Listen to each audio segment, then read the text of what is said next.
Hello, everyone. We hope you're having a fantastic day and a great time at writehive 2026, where we're writing the future we need for our seventh consecutive year. My name is Jesse Pohlman. I'm a moderator for writehive, and welcome to our event called Writing Scripts for Comics and Graphic Novels, where we're covering topics ranging from how organizing thoughts for comics and graphic novels can be different from poetry and prose, all the way to the tools our panelists use to create.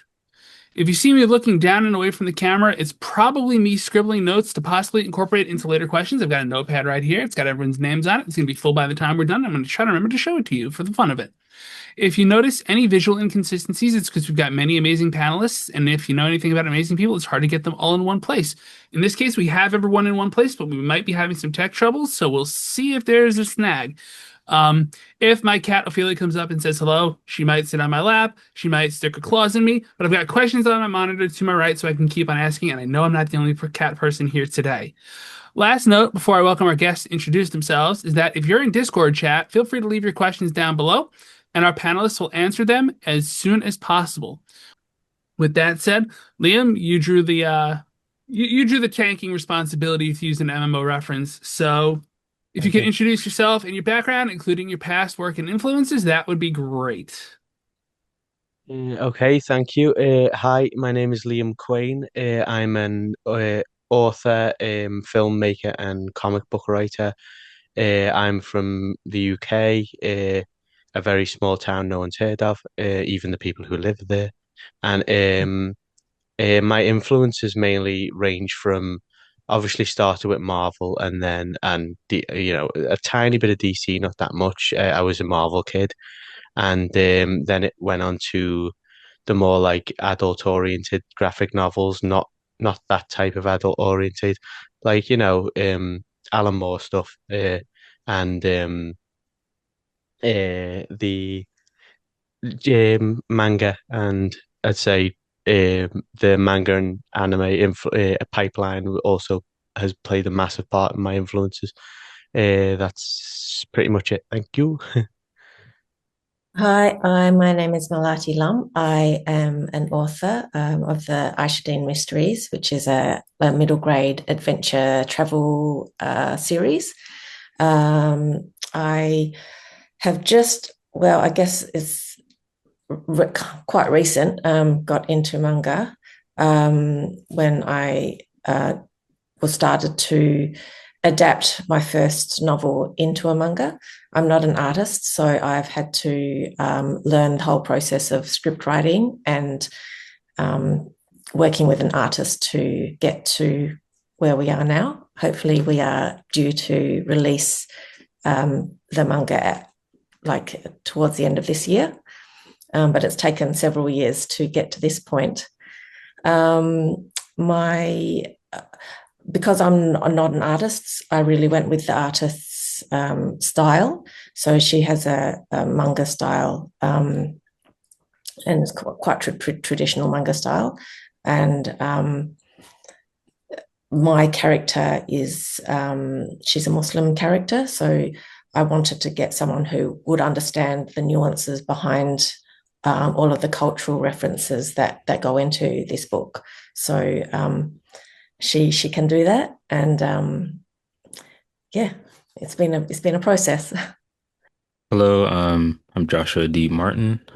I come from Georgia in America, the Peach State.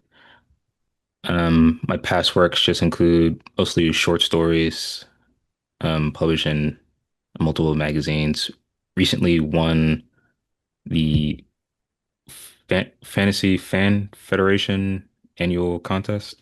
Um, but most of my work in comics would come from writing shorts for an online game named Dolly's Factory. And influences are just mostly for the style of comics that I write, mostly from, funny shorts that you would see online or, web comics mostly. But I take a lot what I learned from, of course, manga and comics that I've read before, but also shorts like the original Peanuts and stuff like that. Yep. Hi, I'm Rachanee Lumayno, coming to you from Los Angeles, California. I'm primarily a fantasy writer. So as you can, I always put it in the wrong spot. As you can see, that doesn't really look like a comic. That looks like a YA fantasy book. As far as my comics background go, I came at it from screenwriting, and I was a staff writer for two webcomics for several years. And so as far as influences go, I've always loved like cartoons and just scripts and like movies and stuff like that. Um, Not really so much into like the superhero films. I know this is probably sacrilegious to say in this group, but just I love like good film and good TV. And so that's kind of like how I got brought on board to be a staff writer for those comics. Awesome. Okay, so I do have a quick question for everyone, just as a baseline setter. Does everyone here draw their own stuff, or does everyone here write scripts for other people to draw stuff? I know it's not on the script. I write for other people to draw stuff. I wish I could draw. I can't. Same, I wish I could I draw, used to be able but I have people write, I'm gonna draw for my stuff too. Same with me. I write for other people to draw. I was also hired to. as a writer, so Organizing thoughts, because when we sit down to write, we sit down to come up with our ideas for the next 15,000 things we're going to do. And there are differences between writing scripts for, you know, a comic or a web comic or a graphic novel or a manga or a web manga or any or manhwa or anything like that versus, something I'm more familiar with, which is more the prose world or the poetry world. What are some of the key differences that you see in organizing your thoughts for scripts for visual medium, let's call it, versus prose or poetry, if that question even made sense the way I asked? It did. Yeah, I mean, the huge difference I think is because I started first as writing prose, I'm thinking of it more in terms of as I'm writing, it's sentences and paragraphs, and I'm creating this kind of world in my head as throughout the process. Um, but with adapting my book for a manga script, I really had to uh, know, break it down basically into beats and know exactly what I wanted to say on which page, on which panel. So yeah, I'm really breaking it down into, I'm visualizing really how it's going to look in each panel, what it's going to look like, and then where you're going to stop and start on each page. Because um, you've got room to move when you're writing prose. You can kind of spend a whole paragraph going into somebody's thoughts or emotions, but in a manga panel, you might just see that in one panel. You might be able to capture their expression, their emotions, everything that they're going through just in that one panel or just a few panels. So you can kind of get it down quickly, or it kind of hits the reader a lot quicker than reading maybe a paragraph or a couple of paragraphs. So I think for me, that big shift from like thinking of it in terms of sentences and paragraphs, and then actually really in my mind compartmentalizing what each panel is going to say, or show. That was the biggest difference. I suppose the main difference is trying to translate what I have in my head for it to make sense for the artist. Because it's different from writing prose when, you're just writing how you envision it in prose, but that you have to take more of the wheel with an artist. And sometimes you have to share that part, like they'll put in something I might have not even thought of, and it's how they interpret it of what the description I put in the script for. But with prose is usually, what you write, you're giving some power to the reader to imagine what. You can't go into every little detail, but it's different with scripts. The more detail, the better for the artist. But it's also a balance with giving them some room to put in what they want to put into, since sometimes they have an idea. But kind of depends from artist to artist. Sometimes they want you to describe everything, or they want to have some control over the wheel too. So I'm going to take this in a slightly different direction because I wasn't writing a comic for myself. I was writing somebody else's IP basically, and I was taking over existing comics that were like mid, like I think one was like issue 13, one was like issue 10. So I was kind of going midstream and we didn't have a show Bible. So for me, the difference is more like coming in and knowing what the history was of the previous IP, putting my own spin on it, but also serving the story. And then at the same time, we also had to craft a show Bible for the future. And I was going into a writer's room and, bouncing ideas. So not everything I said would land. We all had our own, like I had certain characters that I was focusing on. Eventually, they gave me an entire comic to focus on instead of before it would be like I was working on two comics and it was like you're doing these characters within these scenes. Then it became okay, you're just taking over this entire comic. So that was a little bit different to like have to be responsible for the entire IP. And as far as working with the artist, again, we had to be very specific about certain things, but in a way, they'd been doing these comics for a while, so they had free reign. They kind of knew the style and stuff like that. So for us, really, it was more just working with other people, bouncing the ideas, creating a past and a future for something that didn't have one at that moment, and being in a writer's room for a comic instead of just coming up with something. It would have been different if it was just my own thing, if that makes sense. Well, I think the main way I go about it is I kind of have a loose grip on it all. I sit there and daydream and do, what you do as a writer where you come up with your ideas, and I'm very much a pantser. I enjoy the journey of discovering the story. But with a collaboration, obviously, you need to organize it enough. So I just mainly do a single Word document, and then I write out the full script, and then out of necessity I do plot, um but I always plot afterwards because if I plot first I will then write the script and then have to replot entirely because the script's followed its own path.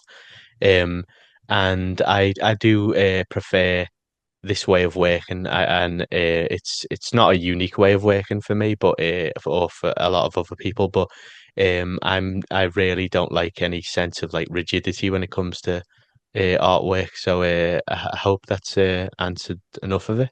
But I'm relatively new to the whole thing, and that has been because it's been a learning experience. I've have had to kind of come to grips with organizing this type of work compared to like prose work, which is a lot more in depth. You do have to carry a lot on your shoulders, and if you've got a good memory, it's okay. Like you can cope with things, but um, when it comes to like prose work, that's essentially like 10 times the work of a comic. So I would say it's a lot easier compared to the other formats.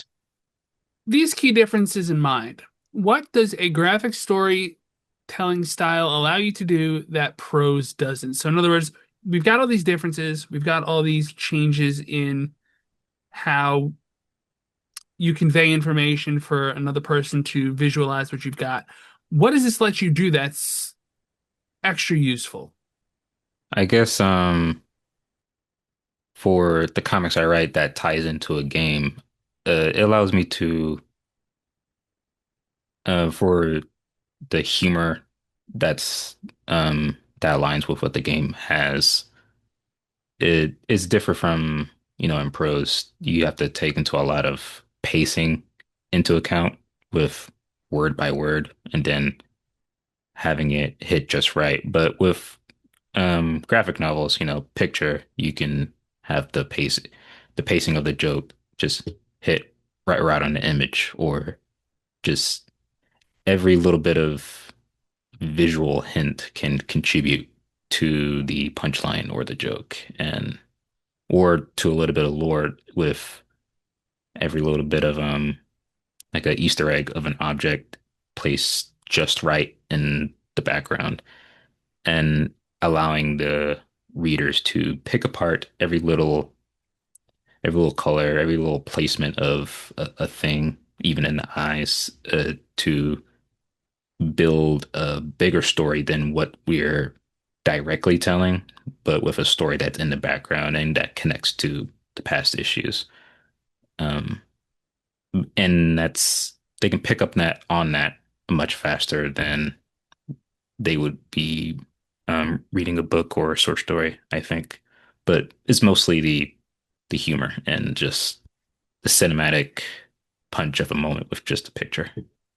I think it forces you to think more visually, which I know sounds weird because like when you're writing prose, like let's say you're writing like a fight scene, right? And you're writing like every hit and everything. Honestly, I kind of fudge it, because I don't think you, like Josh was saying earlier, you let the reader fill in a lot of those blanks. You don't have to describe every sword hit, every feint, every parry, whatever. So it forces you to think a little bit more visually, but at the same time economically, because you don't have to draw out every panel of every sword hit, of every whatever, and let the artist have some free reign. Or you might have like a close up of their eyes in the fight and then like a wide or whatever, so you think like a filmmaker in a way, and you don't have to have as many shots as a filmmaker. So you have a little bit more economy in there as well, which is nice. And it saves you money on your panels. Uh, so graphic storytelling allows you to kind of just let the train go down its own track. You only kind of need the basic bare minimum of what you're imagining. If it depending on how close you're collaborating with the artist, there are some writers who do like whole A4 page descriptions per panel, which is I don't think you're allowed to do that anymore. I really don't think I don't think that's accepted anymore. I think that's way too much of a thing. Um, but that's how I talk, so that'll be fun to see it in, sorry, to hear it in audio form. But what I like about the graphic novel format is it's freeing because you are able to structure yourself and discipline yourself compared to prose. You get a lot of freedom with prose, and but you also have a lot of responsibility with prose. So you have it's only you if you're the sole writer carrying the whole thing. You have to describe everything. You have to put basically build every inch of the world. Whereas with comics, it is more like screenwriting, where you have everything has its role, a specific role, and you just make them work together, and you'll find you've got a lot of blank space compared to ordinary long form prose writing.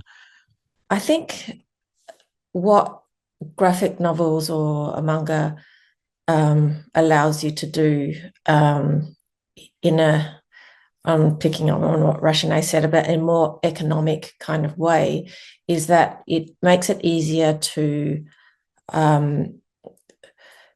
you can layer information in one panel that you might take several paragraphs to do in prose.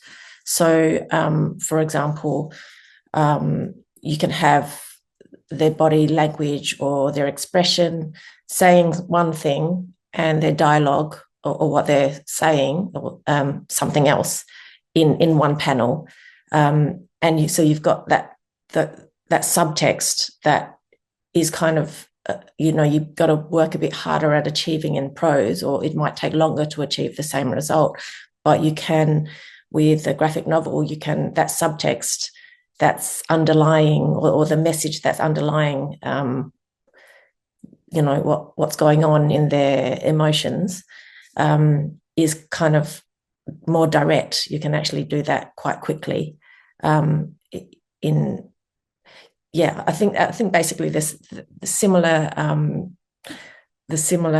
answer to what Rachanee said is that you can do it quickly and more economically. So whereas you can take a whole couple of paragraphs to do that in prose, the subtext is the underlying subtext is quite quickly shown to the reader in a way that you can do it quite cleverly and with layering information with graphic novel. So this next question is sort of like a two-phrase question, but we're only going to use the first one because we're all here doing scripts versus drawing. Does that make sense? Cool. For those who wrote a script for an artist to use, what are some of the issues an artist face when trying to communicate their vision in the script with the artist? So, you have these ideas in your head, you can see your own inner world and inner pictures, but like translating that into prose to retranslate it into someone else's head to then translate that into a visual medium. How does that work? What strengths do you have with it? What weaknesses do you have with it? All of that stuff, if that question is making sense. And Oh, wow. I haven't had time to think this through.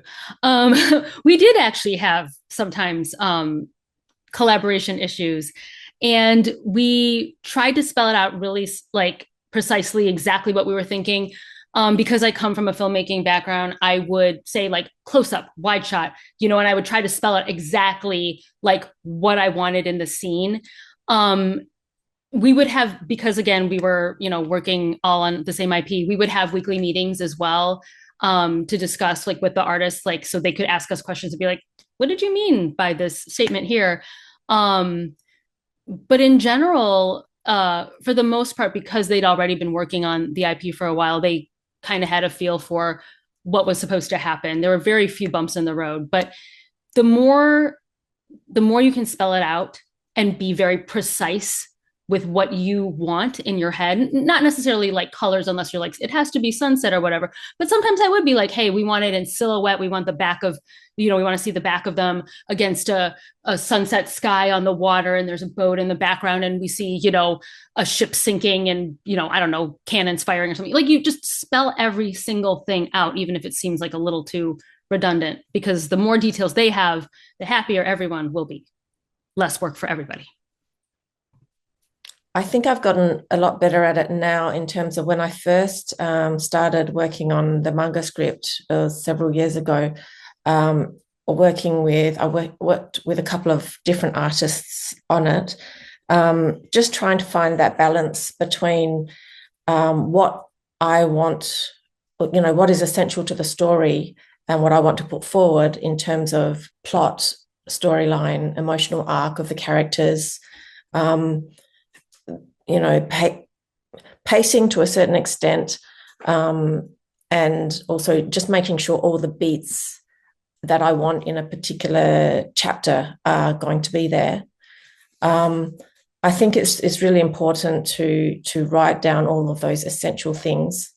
And I do go, panel by panel, obviously, when I'm writing the script, but as I've been working with her, I've been able to let go a little bit more of the control or that kind of perception of control, I guess. But in terms of what I put down, the more that our relationship has built, there's more trust between each other. So I don't have to put as much detail as I did in the first stages of the project, which is great. It's kind of easier on me and probably easier on her as well, because the artist gets to do a bit more interpretation of how she thinks it's going to look. Obviously, I think you need to have the essentials in there. So if there's something that's really important to the story, I will usually say that. I'll say this needs to, this particular thing needs to be in there. But if there is another thing that I can say, there's a bit of room for your interpretation on this, I will actually say that in each panel as well, so that she knows how far she can go and how far she can go with the interpretation. So I think that's the challenge, is trying to find that perfect balance of, writing all the detail that she needs to create what you want the page to look like, yet at the same time giving her that room to give her a little bit of her own interpretation as to how it's going to work out. Because in the end, that I find in terms of panels, sometimes I will write, this will take, 1 or 2 panels, but she has a different idea and she actually says, actually, I can't do that in 2 panels. That's going to take, 5 panels. So we'll just discuss those, when that happens, we'll discuss that, and usually we'll come to some agreement on, what's going to look the best. But yeah, that's the challenge, trying to get what's in my head and get it into another person's head in as fewer words as possible.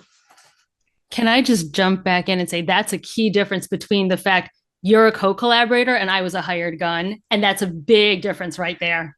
Yeah, I can imagine. I can imagine. Good point. Gotta find that thought I had. But It's all good. Going off of what she said, it's accurate that you build a relationship with an artist as you go. Even for me, it's with a coworker, but we started to, um, you know, it's hard to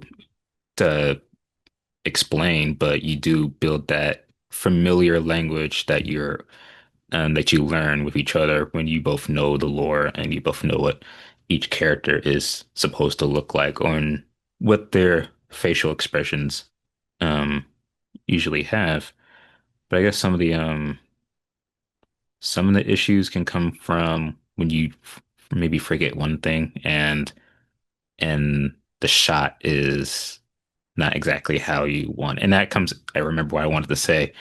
You shouldn't be afraid to ask for changes. Even if it's going to be extra work, you want it to be more right than inaccurate. So you should really care about your final product a lot. It may be different for you if you're the one paying and it's all coming out of your pocket, but you might be working on a team or something else and you're afraid to ask for changes and making them do extra work, and it might take longer or it might miss the deadline, but you should you you should ask for changes to get as accurate as what you imagined because it might be better. Um, you don't want to settle for something that what you weren't trying to execute because it may not match with what came before or after. Um, but yeah, just don't be afraid to ask for changes. Okay. I have because I have a filmmaker background from a directing point of view. One of the first things I was taught was essentially, it's very, very helpful to kind of let people work of their own volition allow like a freedom space for the creatives to actually work within. So I'm very hands off when it comes to like communicating like a stern vision. I don't really work that way. There's a few filmmakers who do, but there's other people who don't, and it depends on how really what you respond to. It's not that I'm lazy, it's that I like to kind of curate an atmosphere. Um, Even though it's a direct collaboration, it's not crew. And that's, where you learn it from. It's To me, it's very helpful to kind of allow the artist to kind of maybe show you some things sometimes, and you can. I obviously everything's written down on paper of what I want, but I do hold back with detailing because as I said, I just like knowing that I'm giving somebody more freedom to express themselves creatively, and from that you also get to learn about the other person and what you're doing, and you get to strengthen the collaboration by just allowing this energy to kind of flow with the project. If anything comes up that like I do reserve some specific things for myself, only like one or two panels, I think, of the first 6-page short story we've been planning. The two panels I have very specific. I know what I want there, and I am going to, actually properly note down what it is in as much detail as possible. But with the rest of it, I do think I find it fun to kind of, I don't know, it sounds selfish, but it's almost like I kind of like to be entertained by the work as well. I don't like to know where things are really strictly go, and it bores me. It's why I struggle to read back my own work, because I know how it ends. So I'm that type of worker where I'm very free flowing and flip from subject to subject, and just really try my best to keep a like a liberated atmosphere, really. That's like a a a gravityless space. I just like the idea of artists and writers kind of floating about and finding the idea, the story in the now or whatever. What are some tools that you use in your creation process, and why do you choose them? So, in like, I know we're all mostly writing, but like maybe some of us also do like draft work and like draft what we want to see and send that over to the artists and all of that stuff. What tools do you use to get this work done with your artists? Yeah, that is a good question. I when I first started, learning how to draft comics and stuff like that, I required for myself I needed the pages physically plotted down in front of me. I needed like the 20 odd blocks, so I know where the page turns were coming. So I like that's the most that's the most I'm hooked onto a roadmap, really. So I always enjoy having that near to me, because there's a language within the page turns, there's a language within the structure of the paneling, and I like to have kind of a macroscopic look at where it's gonna go in like a contained hug type of thing. I don't um like with when it comes to the words and the script and stuff like that. I'm happy to be free with it, but it's like having a duration set, like a time recorded, but with blank pages, which is a really helpful tool. And another thing is I know another. I'm not sure whether or not it counts as a tool, but I'm very attached to Joe, the 9 panel structure that you see in a lot of comic books, and a lot of early comic books actually.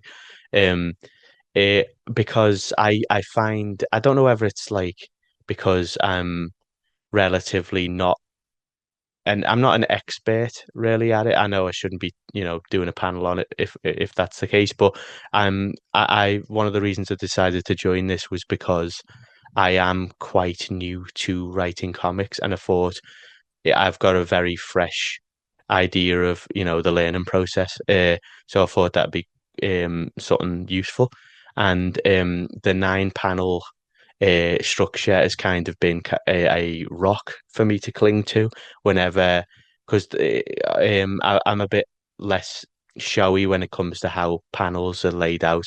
I'm not very experimental at the moment, but that also, again, that's another bit of structure that does help, because when you're working with the 9 panel structure, it's rigid enough for you to be able to put everything you're thinking about or anything you can think of in a big, large space.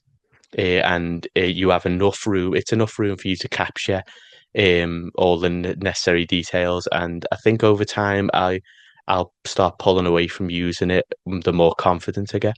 But at the moment, I do like having that kind of rigid guideline for myself. So what I do is I get out a notebook. I've got set out already. I actually got a manuscript assessment done on my novel before I started, to help me break it out into actual beats and chapters. So the structure is there, even though the detail is not necessarily there. At least the structure is there. So I will get out my notebook and physically like draw what I think are going to be the panels of each page. And I'm pretty bad at drawing, so I just get my stick figures out and I put my stick figures in each panel, and then it just makes it visually easier for me to see how it's going to look and organize my thoughts that way. And also just with the, I guess, also thinking about where the page is going to end and the page turns, that just kind of makes it easier for me to lay it all out in my head like that. I don't necessarily come up, actually, that's where I do come up with the dialogue as well. So once I kind of draw the panels out, and what the stick figures might be doing, it's easier for me to kind of think about what they might be saying, and then I just go to my laptop and type it out into the script. It usually, that's basically all I do. I do go back to the actual physical book as well to make sure that I'm kind of, staying true to the story and what needs to be put across. Obviously, that's the challenge with adapting a novel to a manga. The words that you're using is like you're cutting a lot out in terms of words, but then again, the dialogue. Some of the dialogue is exactly the same as it is in the book, but a lot of it has been changed to kind of fit in with the format of the manga. But yeah, that's basically what I do: a notebook, a pen or a pencil, stick figures, and my laptop. Might be a boring answer, but I just really rely on my words and the document, just the script itself. Because I'm mostly writing 4 panels for each issue, so they're like very short stories, even though they do connect week after week. I'm not doing a whole lot with the 4 panels, and I write for a comic that's gonna mostly be seen on phones. No one's gonna be holding it in their hands, so there's some brevity in that where I can be simple, since it's going to get made week after week. My writing process is thankfully pretty simple too, with just writing the script the best I can and working with them to polish it up as fast as we can. I like that you mentioned how the phone format is Hmm. part of the tool set almost, because like that's the tool people will be reading it on, so Yeah, that they can matters a maybe lot. zoom in, but they're not holding it on a piece of paper to look at it themselves. It's not going to be spread out on a large piece of paper. Yeah. I do hope to be published on paper in a comic soon, but that's not yet. Sure. So, since we were collaborating with a group of people in our writer's room and then also sending it to the artist team, we use Google Docs, which is a great tool for collaboration because you can do like notes on the side or you can like highlight things you're not sure about. You can track people's changes, so something like that. Any sort of collaborative web-based program, if you're working with other individuals, is a nice thing. And being able to track changes is important because then you're like, who did what to this script? What's going on? And the ability to go back in drafts and be like, wait, I think I liked this better. What did I say here? So if you have a way to like track your drafts, that's a really helpful thing. Alrighty then. I am also a Google Docs person, and once upon a time I made a Lego webcomic using paint.net and MS Paint and GIMP. So yeah, I feel you on tools. I feel you on tools. All right, we're up to like the question I like to ask every panel that I host. And we have time, so feel free to like take a second, think about it, and then really lay out like if somebody could take away one thing you got to share from this event, if there's one key thing that you want to teach people that you feel like they can benefit from, this is it. What is that one thing you would want people to take away? Okay. I guess I'd say, if there's one thing to take away from this, it's that I think it's important to trust the collaboration. It really is a collaboration between the writer and the artist, and knowing that it's teamwork and a collaboration, and knowing I guess where it's important that you provide direction as the writer, as opposed to where to leave space for the artist to be able to express themselves creatively. So as a writer, I'd say we need to be clear in where we want the plot to go, the emotional arc of the characters, and I guess pacing and timing. That's something that you can both work on, because while I can, as a writer, I know what the pacing is that I would like to see. How that actually translates onto the page in a visual format is something that the artist has more experience on. So in a way, I need to trust her to be able to carry it out visually, whereas but also kind of giving that direction, saying that, look, this needs to be quick, or this can be drawn out a bit further. So I guess that's the takeaway is it's a collaborative effort, trying to find that right balance between the direction you give as a writer and where to allow the artist to also be able to express their creativity is something that we can all work on. And where you actually build that trust, that's when the magic happens. Even for short comics or long comics, you should treat every panel like it's going to be a screenshot and put on Pinterest. Because you could have someone who would have a favorite panel from something you write, and that comes from how you write the script.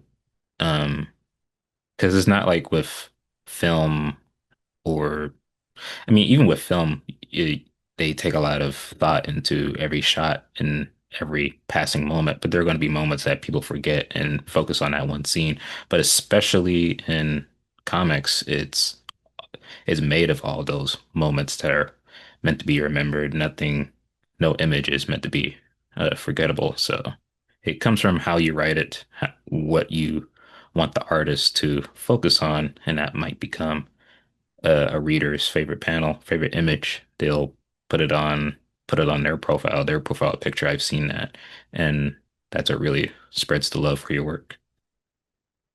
I was laughing because you said earlier we might have a plotter versus pantser debate, and I am a pantser. But if you're collaborating with people, you have to plot a little bit. And so I have to wear a different hat.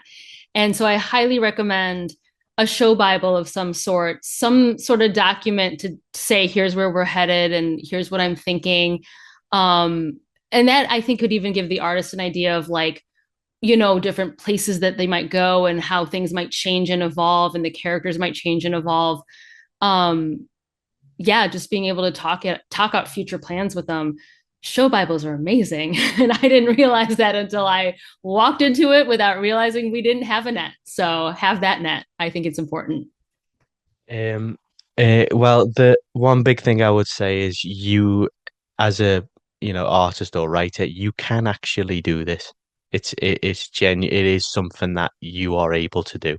I've jumped into a lot of different mediums and formats. I like writing, so I've written films, I've written comics, I've written um prose novels. I like to write, and every time it's been a learning experience. And the way that the way my comic journey got kicked off is it actually came from a prose novel endeavor. The book, oh, I'm in a mirror world. I'm pointing the wrong way. The book there, it's called Little Height Lies. This is my next prose novel that I'm releasing. I wanted the cover to kind of reflect the 1920s to 50s pulp aesthetic, and but I wanted to modernize it. So the way to do that is obviously go with a comic artist. So that's how I initially got in contact with my with the artist of whom I'm collaborating with now. and this whole project was born out of that initial collaboration on a book cover. So you can just talk to people, and you can make plans to do these things, and you can split responsibility. And I will say, when if anybody's thinking about, like, money or anything like that, money comes from movie deals.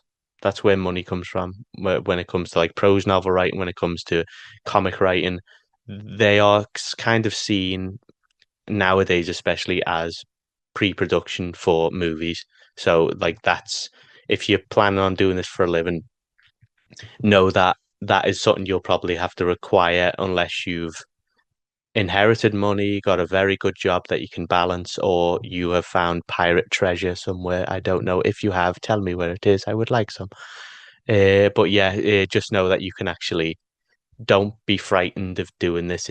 It's relatively a lot more simple than, not to. I'm not putting the medium down. It is quite a simple process once you have a communication going with the people you're working with. So we are going to do the old say farewell and tell people one more time where they can find your work. So, Joshua, you would be up first for this farewell, goodbye, see you next time. So yes, thanks for having me. I'm Rachanee Lumayno, fantasy author. Oh, I keep pointing to the wrong place. My newest book, Seeing Red, is out right now, first in a dark gothic fairy tale retelling series based on Little Red Riding Hood. You can find me online at rachanee.net, wherever you buy your books, on social media, Instagram, YouTube at Rachanee Lumayno, all that good stuff. So hopefully I'll see you around. I wish I was that succinct. Okay. So my next release is called Little White Lies. It's a kaiju story about a down on the luck couple trying to reconnect when a giant monster attacks their small town. That will be out in 2026. We haven't got a final date for it yet, but it's coming. And also, if I may, I also like to direct people to my collaborator and artist I've been working with.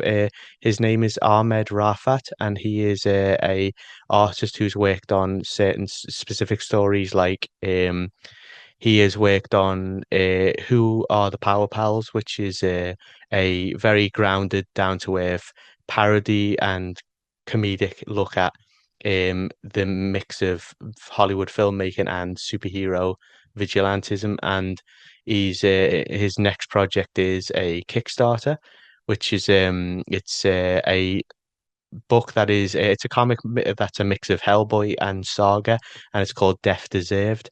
And I'll probably put a link somewhere after everything. And if anyone wants to get in contact with me personally, you can find me at liamquane.com, or Instagram at liam.quane, or Blue Sky at just search Liam Quane, you'll find me.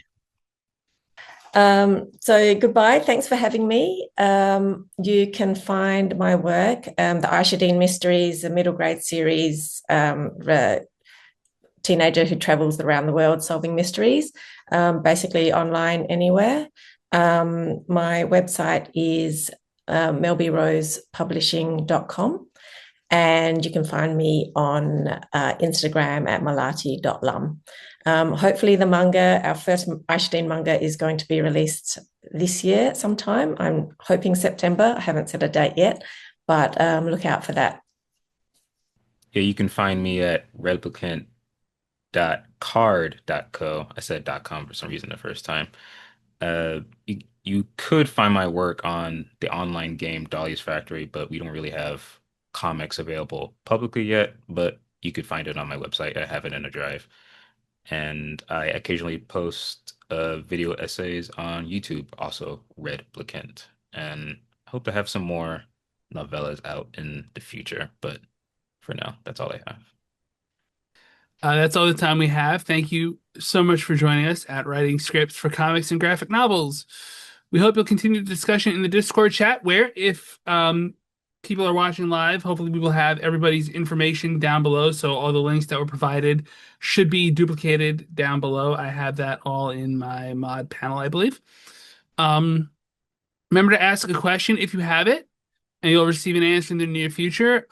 I ask that if the panelists aren't able to make it with us live, that, they come through after the fact at their own time and just answer any questions that are directed to them. Until then, please don't forget to check out our many panelists at their other events at WriteHive 2026. And if you like someone in particular's vibe, please check out their website or social media for more about them. Thanks again, and enjoy the rest of WriteHive 2025.